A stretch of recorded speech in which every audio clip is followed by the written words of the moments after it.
uzsākt sapulci tikai tādā veidā, ja mēs varam konstatēt, ka mums ir kvorums. Un tāpēc es aicināšu godētos reģistrācijas komisijas, gan revīzijas, gan arī valdes ziņojums, jo faktiski es tiešām neaizņemšu ilgu laiku, tas ir tāds formāls, drīzāk formāls pasākums, bet tātad, kā jau minējām, partijā šobrīd jau vairāk ir reģistrēta nekā 780 biedri, bet saskaņā ar mūsu sniegto informāciju uzņēmumu reģistram uz 1.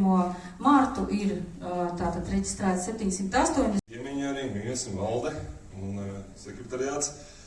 Man prieks šeit būt, paldies par uzaicinājumu, jau nav pirmā reize, un šī tradīcija jau ir kļuvusi arī pie mums jaunatviešos tagad iedibināta. Arī mums pirms dažiem mēnešiem bija līdzīgs kongress ar līdzīgiem balsojumiem, tā skaitā arī par apvienības veidošanu un sadarbību tālāk paplašināt Saeimas vēlēšanās. Es gribēju nedaudz padalīties varbūt ar līdzšinējo pieredzi, īsi vadot ikdienā organizāciju Politisko partiju apvienību jaunatvieši. Labdien visiem! Labdien visiem! Jā, man liels prieks būt te. Paldies Suverēnas varas vadībai par uzaicinājumu. Paldies jums visiem!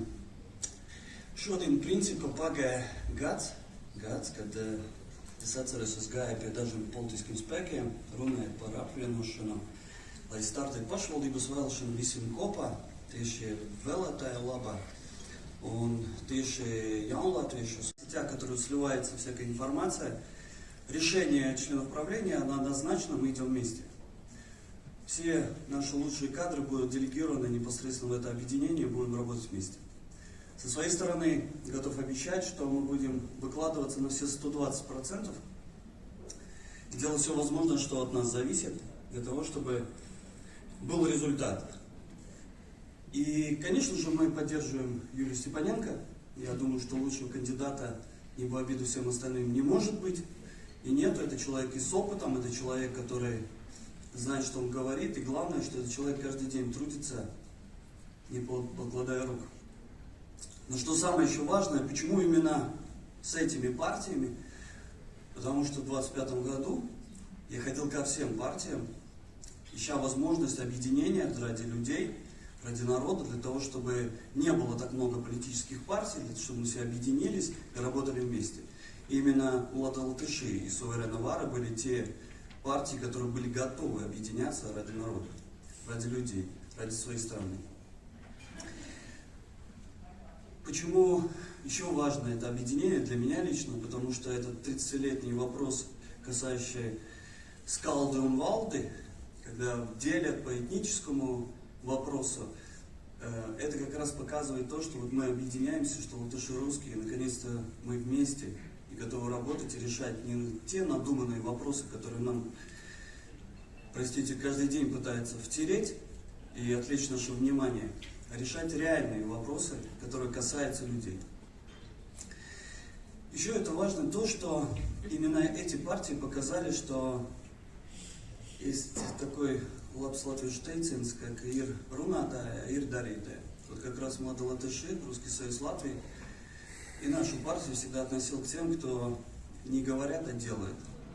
И вот именно такие Даритай, Навис Рунатай и нужны сейчас всеми, нужны в парламенте.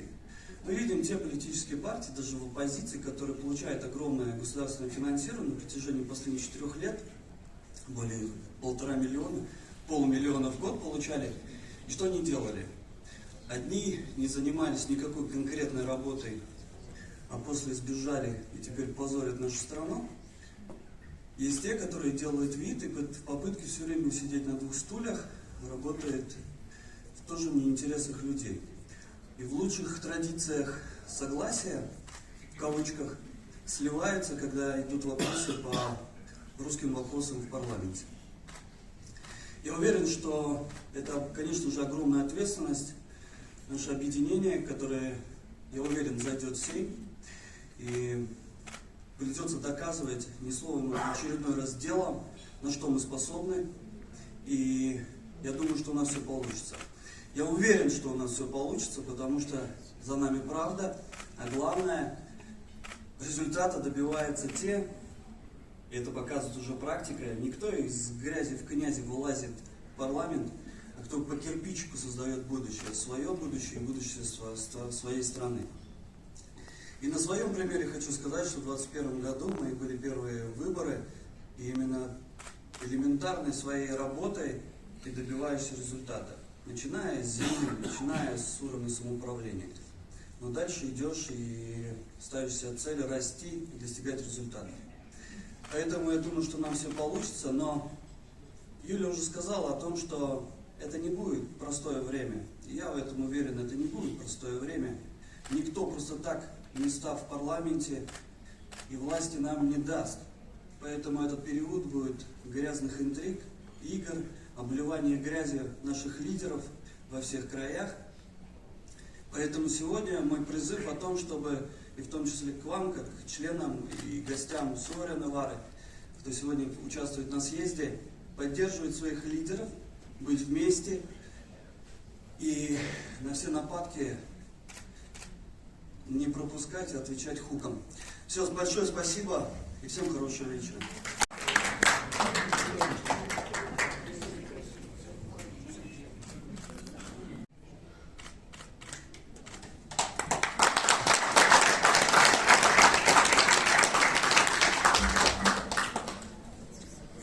А здесь мы немножечко перекусили. А там, пожалуйста, вот смотрите, во,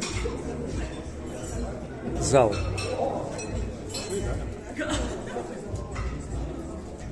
Это наши подписчики.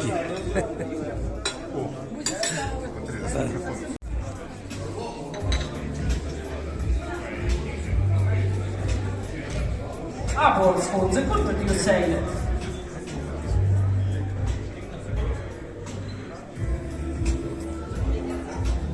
Inese Grostiņa. Lūdzu, atgriežamies.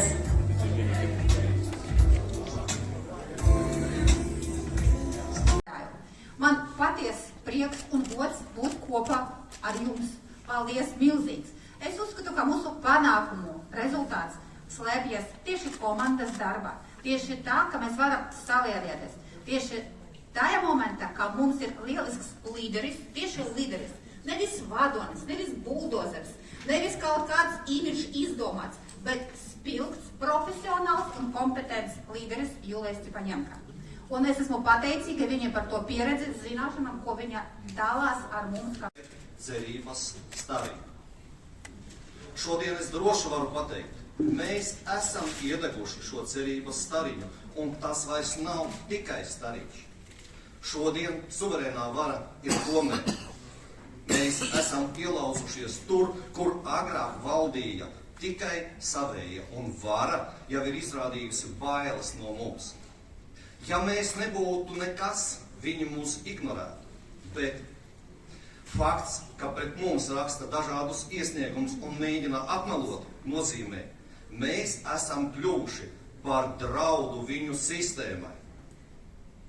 Pirms 2 gadiem es runāju par to, ka valsts pārvalde ir pārvērtusies par bezgalīgu intrigas, alkatības, morālās degradācijas un valsts apzakšanas kombināciju. Tagad Rīgas domē mēs redzam, kā tas izskatās no iekšpuses.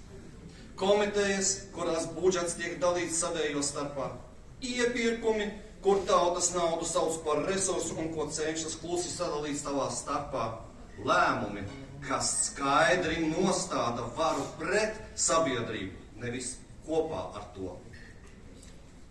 Pirms 2 gadiem es teicu, politika, kādu to realizē esošās varas, ir pretautiska. Tā palielina parādu jūgu, padziļina sašķeltību, iznīcina uzticību valstī. Un man ir retorisks jautājums. Kāpēc šodien cilvēki arvien vairāk pievēršas suverēnai varai? Atbilde ir ļoti vienkārši. Tāpēc, ka sabiedrība redz, ka tie, kas sēž pie varas jau 30 gadus, nespēj un negrib neko mainīt. Viņi runā par stabilitāti, bet stabila ir tikai viņu paša vieta un ienākumi. Viņi runā par Eiropas vērtībām, bet pret savu tautu izturas kā pret kolonijas iedzīvotājiem. Kad mēs parādījāmies politikā, mūs sauca par margināliem, radikāliem, bīstamiem, vēl tā tālāk. Šodien tie paši cilvēki Rīgas domes gaiteņos čukst un rēķinās ar to, ko tad no mūsu Rīgas domes deputāti, tieši no mūsu partijas jaunatviešiem un LKS, tātad, ko tad no mūsu teiks? Un šodien mūsu uzvārdi tiek minēti debatēs, mūsu iniciatīvas tiek apspriestas un galvenais mūsu klātbūtne viņiem bojā to mierīgo dzīvi. Bet tas nozīmē tikai vienu. Mūsu pārbaudes laiks ir sācies un varas pārstāvji jūt, ka mēs vairs neesam epizodi, bet mēs esam faktors. Kad pirms 2 gadiem es teicu, ka mūsu mērķis ir pārņemt Rīgu un 2026. gadā uzvarēt Saeimas vēlēšanās, daudziem tas šķita ambiciozs. Šodien kopā ar apvienību Jaunatvieši un LKS Rīgā mēs jau esam kā nērtākā, bet godīgākā pozīcija, kas nevienu dienu nav bijusi pozīcijas dekorācija. Nākamais solis ir acīm redzams.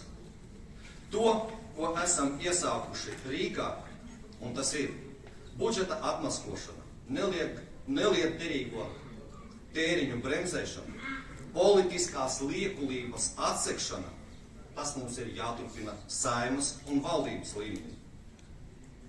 Pirms 2 gadiem es teicu, tikai mēs esam spējīgi iedegt cerības stariņu tautā.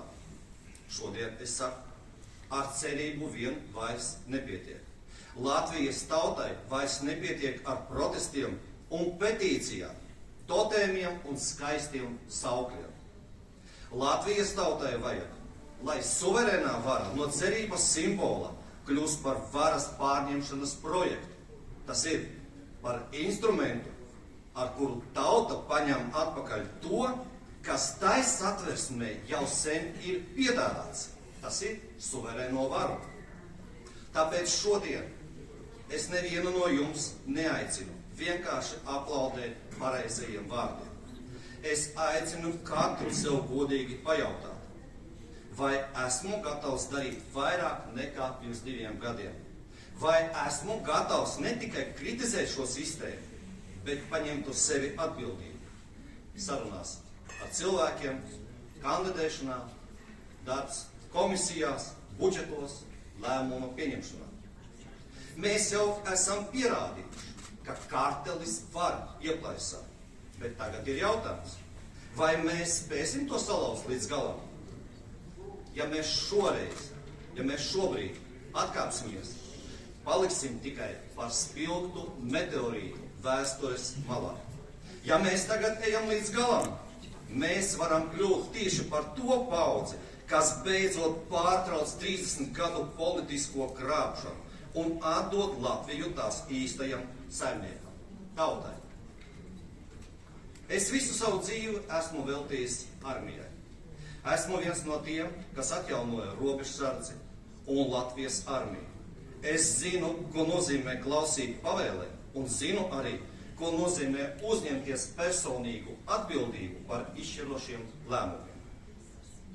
Suverēnā vara, tie esam mēs, kas pretēji šodienas gļēvajai nodevības varai grib Latvijai stipru vadību un skaidru kursu. Ja mēs šodien neiesaistīsimies politikā līdz galam, tad par rītdienas Latviju lems tie, kas nav gatavi ne par ko atbildēt. Es personīgi negribu šādu Latviju un aicinu jūs visus un Latvijas sabiedrību. Neļausim vairs gļēvuļiem un nodevējiem vadīt valsti. Paldies! Vara dara. Tātad suverēnā vara dara, tas tā labi ritmojas, un to var lietot, lai skaidrotu cilvēkiem. Bet vienlaicīgi tas parādīja, šī dziesma patiesībā uzvedināja uz domām un atgādināja, cik ļoti mēs nākam no savas vēstures. Jo citu starpā Latvijas himna radās laikā, kad mēs vēl bijām Krievijas impērijā, un es atgādināšu, ar ko sākās Krievijas impērijas himna, ar kādiem vārdiem, varbūt jūs daļa ziniet. Bet daļa noteikti nezina. Es vienkārši mācu vēstures skolā un redzu, ka jaunieši, principā arī nacionālās minoritāšu skolās, kurā es arī strādāju, un vienā kristīgā skolā, viņiem īstenībā nav vairs par šo laiku, protams, nekādu viedokļu. Tātad Krievijas impērijas himna sākās ar vārdiem Dievs svētī caru, Boži cari akraņī. Un Dievs svētī Latviju, Dievs sargi caru precīzāk. Dievs svētī Latviju nav ļoti tālu no šīs rindām.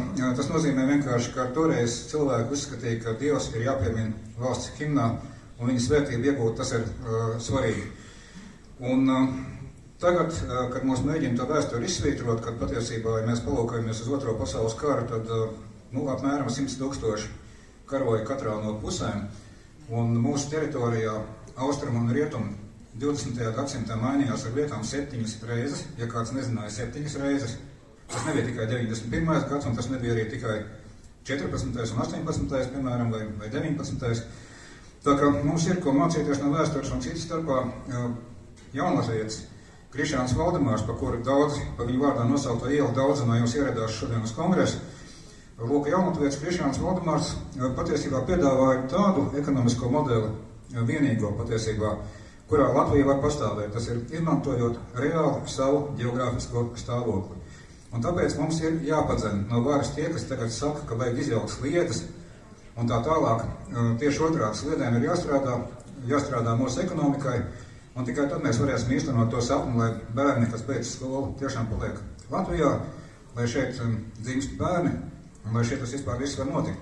Jo principā vēsture mūs māca daudz ko, un citu starpā arī to, ka tādā veidā uzbūvēts modelis, kādā mēs pašlaik dzīvojam, viņam ir savas robežas un savu limitu, viņš nevar būt bezgalīgs, un viņš arī nebūs bezgalīgs. Patiesībā labā ziņa ir tāda, ka patiesībā neatkarīgi no tā, vai valdošiem tas patīk vai nepatīk, bet pilnīgi objektīvi šādu valdīšanu un šāds uzvedības modelis viņš tuvojas savām ekonomiskajām robežām un tuvojas beigām. Attiecīgi mūsu visu interesēs, sabiedrības interesēs ir pātrināt taisnīgu, ātrāku risinājumu, nevis gaidīt, kamēr tas viss sabrūk, bet īstenībā piedāvāt sabiedrībai taisnīgumu. Tas nozīmē attiecīgi kompensācijas tiem, kas bija spiest aiziet no darba, sakarā ar piespiedu vakcināciju un tā tālāk. Mēs visi zinām daudz piemērus, kur ir jārisina steidzami. Faktiski visur, ko pagriežās, visur ir steidzami jārisina. Un tad mēs varam atcerēties to, ko mēs esam jau pierādījuši, ka kolektīvs spēks Rīgas domē, ka suverēnā vara dara. Un šo te lozungu suverēnā vara dara, mums būtu jāpārvērš vēl vienā lozungā, 3. oktobrī, suverēnā vara ir uzvara. No apvienības jaunatvieši un 1 deputāti no LKS. Un šo 10 mēnešu laikā frakcijā ir izveidojusies tik pozitīva atmosfēra, un es atkārtošos arī ļoti atbalstoša atmosfēra. Ar visiem deputātiem ir viegli strādāt un sadarboties, un ir prieks skatīties, kā šīs 3 partijas deputāti spēj veiksmīgi sadarboties savā starpā. Un jāsaka godīgi, par šiem 10 mēnešiem visi mūsu 8 deputāti ir tiešām ļoti paklausīgi. Arī lielais Rudolfs ir ļoti paklausīgs, un viņi ir iemācījušies, ka, ja zvana referents, ir jāceļ no pirmās reizes. Jo mēs nezvanam uzzināt, kā tev klājas, mēs zvanam svarīgā jautājumā, un visi 8 patiešām ceļ no pirmās reizes. Un šī veiksmīgā sadarbība ļauj noprast, ka arī turpmāka sadarbība būs veiksmīga un visi kopā strādāsim cilvēku labā. Vēlreiz paldies visiem deputātiem, kas strādā mūsu un Latvijas iedzīvotāju labā. Ceram, ka arī... Я хочу сказать спасибо. Спасибо всем тем, кто меня поддерживает. И, конечно же, спасибо за доверие и возможность работать в команде «Суверенная Вара». Присоединился к команде летом прошлого года. И я ни о чем не жалею. Я считаю, в команде очень важно смотреть в одном направлении, и это именно то, что я тут нашел. «Суверенная Вара» по опросам 4-я по популярности партия в стране и единственная оппозиционная партия, которая, несмотря на свод порой абсурдных законов, не изменяет своим принципам. Лидер партии Юлия Степаненко смогла выстроить путь, который не про политику, точнее не только про политику, а про людей, совместив это таким образом, чтобы работать для народа, благодаря которому живет наша страна. Мы можем и отстаиваем права людей на жизнь в лучших условиях. Мы защищаем право людей на выбор того, как они хотят жить. И я считаю, это единственный правильный путь к миру и процветанию, потому что, как говорится, сила государства измеряется счастьем его граждан. Не так ли? И я горжусь тем, что я могу быть в кругу людей, с которыми у меня общие ценности. Приближаются парламентские выборы. Мы это хорошо чувствуем. В речах политиков, по плакатам на стенах домов и остановках. Эти сладкие речи и красивые обещания не могут скрыть нынешнюю реальность. В первую очередь людей беспокоит, смогут ли они заплатить за топливо, обеспечить семью, и есть ли у их будущее, детей будущее в нашей стране. К сожалению, ответы на эти вопросы не звучат уверенно. Да и кто эти ответы дает? Сами люди. Потому что правящая элита деликатно на таких вопросах уходит по-английски. Также в нашей стране тяжелая проблема демография. Мы теряем больше, чем приобретаем. И это не просто цифры. Это вопрос нашего будущего. Но и тут кажется, что правящие политики этого не замечают. Вместо решения проблем уже совершенно открыто происходят пьяные тусовки на рабочем месте, необдуманные и ненужные решения, приводящие к расколу внутри страны, что усугубляет уже существующие проблемы. И когда кто-то позволяет себе дремать в рабочее время, во время заседаний, когда должны обсуждаться важные вопросы, в то время как тысячи людей работают на износ, это не просто личная слабость, это сигнал. Сигнал по разрыве между властью и обществом. 3 октября мы можем все вместе поменять эту ситуацию, выбрав тех, кто будет вместе с народом и для народа, кто может не только слушать, но и слышать своего избирателя, для кого принадлежность к стране определяется не национальностью, а гражданской идентичностью. Партия Суверенавара уже доказала себя в деле. В работе Рижской думы и других самоуправлениях Латвии. Мы доказали, что глас народа для нас не пустой звук, а доверие людей для нас на первом месте, и мы не готовы с ним расставаться. Мы не готовы подстраиваться под систему, но готовы идти против них, потому что наш народ – это не система, а будущее нашей страны. А мы часть этого народа. Спасибо. Nosaukums paņemts tieši no Latvijas satversmes, un tas atspoguļo mūsu galveno principu, ka tauta patiešām pieder tautai. Bet mūsdienās, diemžēl, ļoti bieži lēmumi tiek pieņemti politiķi pieņem lēmumus, atbildīgi par kuriem gulstās uz mums, uz pilsoņiem, iedzīvotājiem, bet viņi nav piedalījušies šī lēmuma pieņemšanā. Es par 2 konkrētām lietām, jo esmu mājas pārvaldniece, un tie būs gadījumi no manas prakses. Pirmā problēma tā ir renovācija. Tatjana jau ieminējās par šo problēmu. Mēs zinām, ka dzīvojamais fonds ļoti novecojis, bet valdība pārlikus visu atbildību par šo problēmu, visu šo smago finansiālo nastu uz mums, uz iedzīvotājiem, uz tiem, kuriem daudz dzīvokļu mājās ir viens dzīvoklis, kuru viņš savā laikā privatizējis, jo tāda bija politika, bet tagad viņš atbild absolūti par visu, par to, ka viņam pensionāram, kurš saņem 400 eiro pensiju, viņam kādu 100–150 jāmaksā tagad par renovāciju.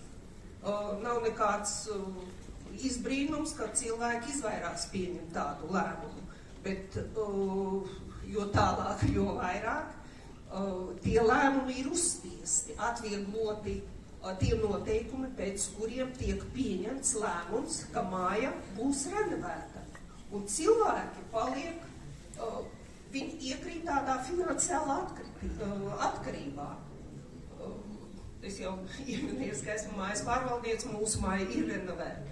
Es pat ieguldīju savas spējas pārliecināt cilvēkus, mēs paši, mums ir biedrība, mēs paši akceptējām šo lēmumu, Un tagad visi ir apmierināti, jo mēs to izdarījām saulēcīgi, saņēmām atbalstu un tā tālāk un joprojām. Tagad visi apmierināti, bet cilvēki paši pieņēma šo lēmumu. Bet man ir jautājums visiem klātesošiem. Vai jūs zinat, ka atbildību arī par pazemes komunikācijām ir pārlikta uz mums? Janvāra beigās notika avārija pazemes komunikācijas. Ūdens caurules kaut kādas aplīsušas. Es zvanīju uz Jūrmales ūdeni. Pēc laika, tas bija no rīta, ap 1-2 pa dienu, atbraukus brigādi. To avārijas sekas tika likvidētas. Un pēc laika mēs saņemam rēķinu par 7,000 eiro. Mēs, kuriem nav iespējas piekļūt pie tām caurumēm, kuri neko nesaprot no tās, tā ir saimniecība, par kuru mēs ļoti dārgi, kā mēs visi maksājam par ūdeni. Bet tātad mums uzliek atbildību finansiālu ne tikai par saviem dzīvokļiem, bet arī par pazemes komunikāciju. Visiem tas ir jācenšas tagad to, tā kā mēs nebijām klāt pie avārijas sekas likvidēšanas un tā, es vēl ceru uz to, ka mums izdosies atkratīties no tā maksājuma. Bet lēmumi, likumi, es pēc tam iedziļinājos, likumi ir tādi, ka mēs esam atbildīgi arī par to. Politiķi eksistē ne jau tāpēc, lai izskaidrot savus lēmumus cilvēkiem. Politiķi eksistē tāpēc, lai pieņemtu šos lēmumus kopā ar cilvēkiem, ar iedzīvotājiem. Un tāda ir mūsu partija, tādi ir mūsu domes deputāti un tādi būs mūsu Saimas deputāti. Mūsu Latviju. To mēs pieradām katru dienu Rīgas domē. Mēs esam pieraduši arī labi strādāt ar dokumentiem. Ja pirms gada mēs tikai solījām rīdziniekiem un pārējiem Latvijas pašvaldību vēlētājiem, ka jūsu pašvaldībā gadījumā, ja tiks ievēlēti apvienības Jaunlatviešu suverenas varas, Latvijas-Krievijas savienības deputāti no mūsu sarakstā, tad mēs arī parādīsim visus tēriņos atklāti līdz pēdējiem eurocentam, kurš kādēļ ir tērējis jūsu nodokļus. Mēs to darām katru dienu. Un tas ir jau mūsu trademark, mēs tiešām varam atrast jebkuru paslēpto tēriņu, neizdevīgu tēriņu, un visus materiālus mēs arī kopējam un nododam tālāk tiesu sargājošiem iestādēm. Tā ir tā atbildē tiem heiteriem, kas dažreiz rakstā Twitterī vai Facebookā, jūs parādiet, mēs zinām, ka viņi zog. Kas tālāk? Tālāk ir darbs attiecīgi prokuratūrai, knabam un pārējiem mūsu Latvijas tiesību sargājošiem iestādēm, kurā saņem to informāciju no mums, no mūsu juristiem, kas atrod, izanalizē un nodot jau faktiski gatavu materiālu.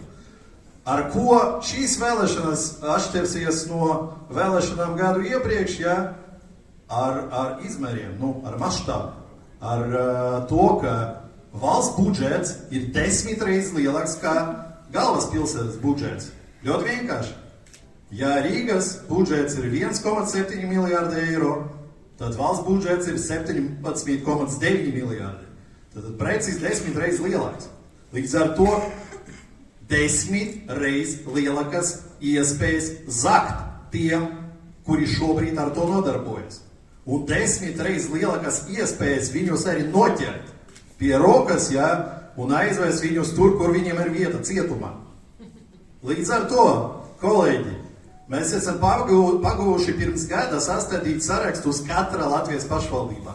Un arī šobrīd, virzot mūsu sarakstus uz 15. Saeimas vēlēšanām, šis saraksts būs pilns, 115 kandidāti. Tas ir tas maksimums, ko var jebkurš politiskais spēks izvirzīt. Tātad 100 Saeimas deputāti plus 15 rezervisti pa 3 kandidātēm attiecīgi katra novadē. Šo darbu mēs sāksim darīt nekavējoties uzreiz pēc šī kongresa beigām, jo mandāts ir dots. Paldies par vienbalsīgu atbalstu, par to, ka jūs ļauši un uzticējušies valdē, atlasīt labākos kandidātus mūsu sarakstam. Un tiešām šobrīd situācija ir diezgan unikāla. Mēs esam pierādījuši, ka mēs varam strādāt tieši cilvēku pusē. Viņi mums uzticas. Vienīgais, kas mums atliek šobrīd, ir uzvarēt. Tā kā koncentrējamies uz darbu, uz radošu darbu, jo vēlēšanas vienmēr ir vieta, kur var notikt negaidītas lietas, negaidītie notikumi. Un mēs esam gatavi tam. Tā kā cerams, ka nākošais kongress, kas mums būs jau pēc vēlēšanām, šai zālē sēdēs ne tikai pašvaldību deputāti, bet arī ļoti daudzi Saeimas deputāti, kuriem tauta dos savu mandātu. Paldies! Un ar šo uzrunu mēs beidzam savu pārstāvju sapulci. Paldies!